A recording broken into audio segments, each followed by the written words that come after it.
We're back and we're at it. We're back and we're at it. Part 2. I don't know the title yet. We don't know yet, but whatever the title is, we're part 2 of that. No, so okay, you have so many different things that you're working on, right? Yeah. And I know even just to have one thing, because just the podcast alone, it takes a lot of time and energy, right? Yeah. And we're still trying to implement systems to make it better. Yeah. But how do you manage distractions? Because that's like this is a question from me, because I need to know how, and I'm sure that other people have it out there in their businesses. How do you manage distractions? Like, I know that you're married and stuff like that, so it might not be like women and other things like that, but like there's other distractions. Like it could be TV, it could be just life's distractions, right? How do you manage that? And are there good distractions? So 100% there's good distractions. I think it's a balance, but I think you really got to find out what is it you're trying to accomplish and really look down. Like when you like, it's cliche again to say like, oh, I want to have a successful business. I want to have money. Like, yes, but like that's bullshit. Like, what are you truly passionate about and what would you like to do? I recall so many times that, to be honest, instead of chilling with my friends, I would actually rather be editing something. I'd be rather diving deeper in YouTube. I'd rather be learning how to redefine this. I'd rather be watching videos about comparing mics. Like, I'm a nerd. I love this stuff. I love these nuances. I love that process of learning. And so, truly, I manage my distractions of like not falling into different traps and making sure that I'm always engulfed in this. On top of that, though, I do certain things that I'm, of course, like Netflix. I have Netflix binge like everybody else, but I do things purposeful. Like, for example, I'll never start something that's in season 7 and start in episode 1. That's really good. For example, Game of Thrones. I've heard such good things about it. Never watched a single episode, and never will, because that's going to eat away my life. Yeah. I gave up certain things like video games, because video games I love. Like, I mean, I'll get a new game, I'll put those hours in, I'll get all the tricks and ponies. Gave that up. And the reason why was I was exposed to be honest, a lot of people who made such huge leaps and bounds, successful businesses, did so much great things. And so I started to shift my passions that I truly love the notion of business. I love the culture of it. I love this. I love connecting with people. So as I'm nerding out about this while I'm getting recharged from this conversation, I'm going to be excited to see the breakdown. I'm excited to see the comments when this thing finally comes down. And so I will jump into those things because I truly enjoy that. And so, again, when it comes to managing distractions, you got to make choices. To be honest, before I was married, I was gallus. I was gallus. What are you talking about, you know? We all have those things. It changed gallus. And so let's be honest, that's a kind of a kryptonite. Yes, but it comes down to, say that word, please. Yeah, I need to know. I know the word, but you gotta say it. It's a discipline. 100%. Yeah. I remember, I'll never forget this again too. So I got into my photography and videography out of necessity. I couldn't afford to hire a photographer or videographer. So I remember laying out these clothes on the floor at midnight in my clothing store when all the lights are off, and I have this one little light, and I'm like trying to figure this out of why can I not take a picture with an all white background? Didn't make any sense. Yeah. But I just stuck at it. And I mean, I was up to like 3-4 morning to only open up the store the next day. It's a breaking point.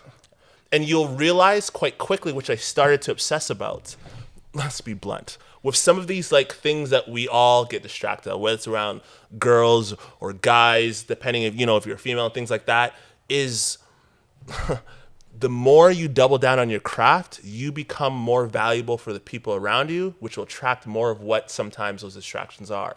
It's a byproduct. When you, I'm sure you have this too, when you put out a new podcast episode, you get all these people whispering and coming in at you and saying like, oh, this is dope, this is fun, this is great, oh, I have this, couldn't you interview, blah, blah, blah, blah. And then when you sometimes get distracted and you start answering all that stuff without focusing on what brought you that attention, which is this craft, this podcast, this episode, being consistent. Right. So the way that I started to realize quite quickly the value or the power of managing distractions, that as soon as I double down on this, my craft, then there's going to be more opportunities, more people, more things that I can do, and more choices ultimately. And I really started to, get discipline. Yeah. That's what separates Yeah. people around this stuff. And I found that discipline by truly valuing how lucky I am. Like, let's be honest. Like, I would really think, especially, since this murder of George Floyd, I've been looking back on how lucky we are to live right now. Yeah. What a time to be alive. Facts. Where 50 years people, ago, yeah. are you kidding me? Yeah. We could never be doing this. Never. Yeah. Never. Yeah, that's We true. could never be building out or thinking about doing side hustles or side businesses or doing our own thing. Like, we had such a small world or bubble. Yeah. And on top of that, I mean, our parents, like, they didn't have choices. Yeah. They were just focused on, like, food, table, and that's it. And that's it. So, and then our grandparents were about, like, their livelihood and, like, Trying to survive. trying to survive. So, true. in thinking about that, and I do a lot of reflection. I mean, a lot of self-reflection, a lot of journaling, a lot of recapping, a lot of mental notes to understand myself better so that I am more present in the now. Yeah. That's how I avoid the distractions consistently. And again, there are like great distractions. Like, of course, you need to have your side hustle or like the shows that you love or the movie genres, because that influences you and that makes you you. Yeah. So never give that up, but understand. And I think we all know that threshold when we start to, our distractions start to halter what we're trying to accomplish. Yeah. We start to feel guilty because we binged out on this when we could have just got that edit done, or we could have done that extra podcast episode, or I could put that work into my business. And the other side that you need to do, you need to like put skin in the game. Like I'm telling you, if you're paying rent somewhere, watch how suddenly those distractions, you don't have a choice. You have rent due next week. Fact. It's a countdown. So you will put that work in that business because now you have skin in the game. So if you're finding yourself always going back and forth on these distractions, put skin in the game. Put some money. Give someone $1,000 to say if you don't deliver on this timeline, that's your money. Your money. You know, $500, $300. Don't get too happy. I know. listen. You know why I like what you said was because I cannot remember. Where did I say this from? I can't remember it. But I mentioned it to you, yes or no? You did, where I was like, I can't remember. It was a book because I'm a big fan of. I read books so much. I love it. Like when I started getting into it, it changed my entire the way I think. 100%. And I can't remember what book it was. Where it was like, in order for, like, if you know you're really struggling to get stuff done, find somebody.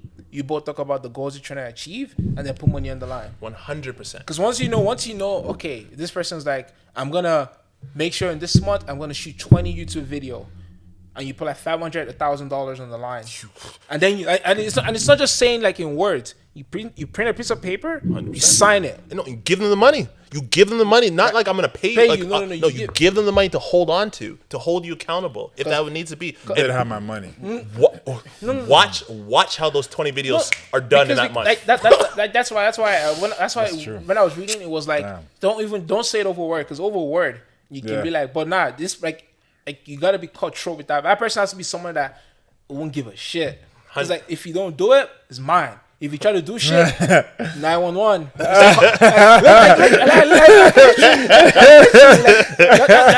That's why. Because if you say it in word, like over the phone, if you call the cops, it's nothing to do. But if you know that it's on paper, I can legit like actually, and it's not like it's just gonna be online now. We'll print it, get some lawyers to look at it, like stamp it. No, because like it's be like a template. Let's say for example, get the lawyers to look at it, and then you're good to go.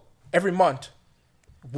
It's gonna be a different ball game. 100%. That's true. So like again, that accountability system is dope. And again, that's where I've been obsessing about this little cohort learning aspect, because if you find people that are in the same journey as you and they're learning on that same path, and trust me, you could find these groups, you could find these paid communities to learn from them. Watch how you'll see other people who are in the exact same role you start to excel, which will make you want to start accelerating and start plugging away at things. Yeah. So I have a question. Seeing that's that. So when that was I actually had that mindset. So when I moved from Nigeria to Edmonton, I was big on the fact that, you know what, let me find, like, it's not just finding, you can find somebody starting to you, but like if like you said it with the gaming, you can't be gaming with somebody that is lower than you. If you're trying to get into a craft, you need to find somebody that's around the same level 100%. As you, and then build from there. So when I moved in here, I was like, yo, let me look at a couple photographers based in Edmonton. Instead of reaching out to all of them, I remember I met one person, and the person was like, I was like, oh, we'd love to have like sit down and have a coffee and just talk and get to know you. And the person was like, I appreciate it, whatever. And I can't remember the conversation we had, but the end goal was the person said, I don't want to feel like I'm sharing my information to you. That right there kind of, it was like a stab in the chest. Like it kind of made me, then again, I didn't know as much as I knew now. So it was like, now it's a different ball game. But like then I was like, that made me like hold back and networking to meet other people. And that's unfortunate, but that's the reality.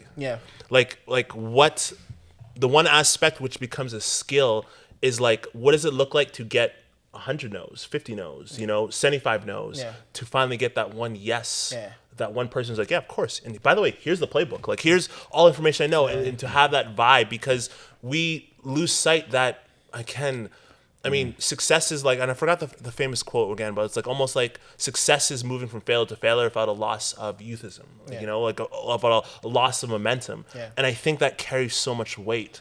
Like if we can move from failure to failure and keep going and understand that, yes, a failure is a point in time of a learning, a point in time of moving forward, because there's no such thing as success without a string of failures. That's the path. And we sometimes forget that. And so, that's unfortunate. In any industry, there's all those people. And then it's all about just trying to find those like-minded ones. Definitely. No, that was in the past. That was in the past. Like that, at that time, I didn't know as much as I did. But now, I have a mindset, like, I'm not going to kid you. Like, I can send 100 emails. In my head, I'm like, no one's going to reply. 100%.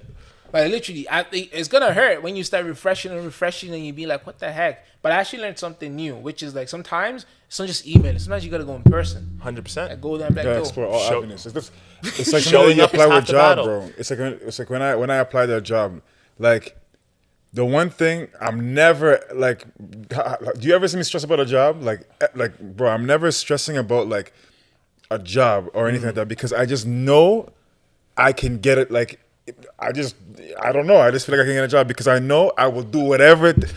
Like you saw how the new job that I had, right? This job that I just got right now, recently started.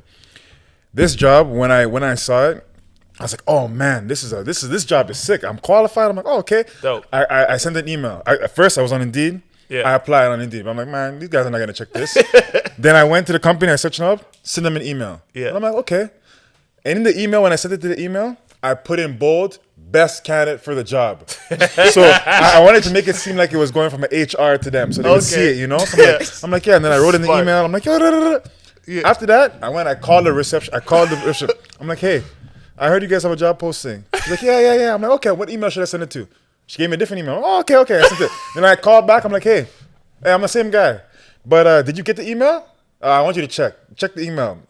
Then I asked, she's like, oh, okay, you should talk to this other guy. His name is like Josh or something like that. Okay. I'm like, send me through to Josh. Put me through to Josh. I got Josh. I was like, okay, Josh, like, what's going on, man? Like, I'm really interested in this job. I'm sorry if I sound eager, but like, I want the job. He's like, okay, send me your email. Send me the email. Email that guy. Turned out that guy wasn't even the guy in charge. I'm like, yo, who's the guy in charge? Who's going to make the decision? Guy. He's like, oh, this guy, Craig. I'm like, okay, Craig. Called Craig. Didn't get him. Left a voicemail. I'm like, okay. Called him again a couple hours later. I'm like, hey, Craig, just call him back, Didn't get him. Left another voicemail. Like, I'm not gonna lie, I kind of stalked these people down.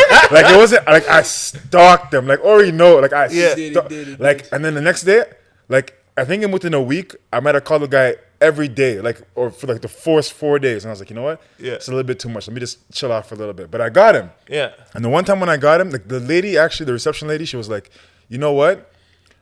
I was about to give up. I was like, man, I keep calling and I'm not getting this guy. Like, I don't know if he's out there. Like, I don't know, man. I told her, I was like, you know what? I think I'm just gonna give up. I'll tell him, just tell him if he gets me, he gets me. She's like, no, you should go through.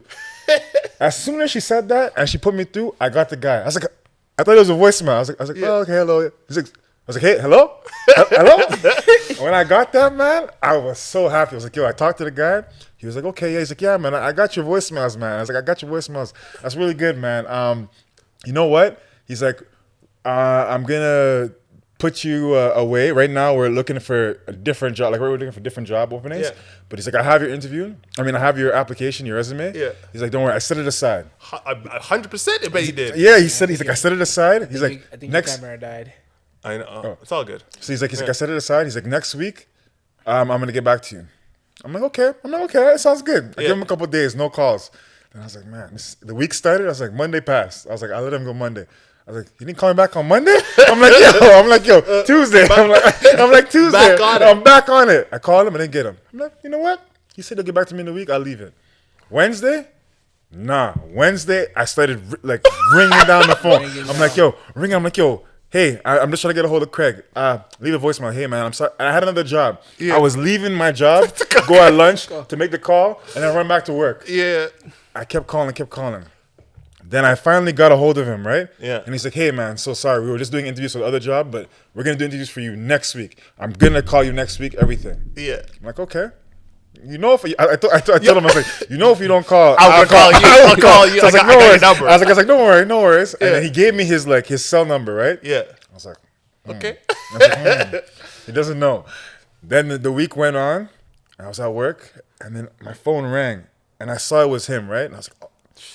I answered. I was like, hey, I'm at work. I'm not even supposed to have my phone. I'm at work. I pick up the call. He's like, hey, man, are you free to come for an interview? I'm like, yeah, I had work the day when I was supposed to go for the interview.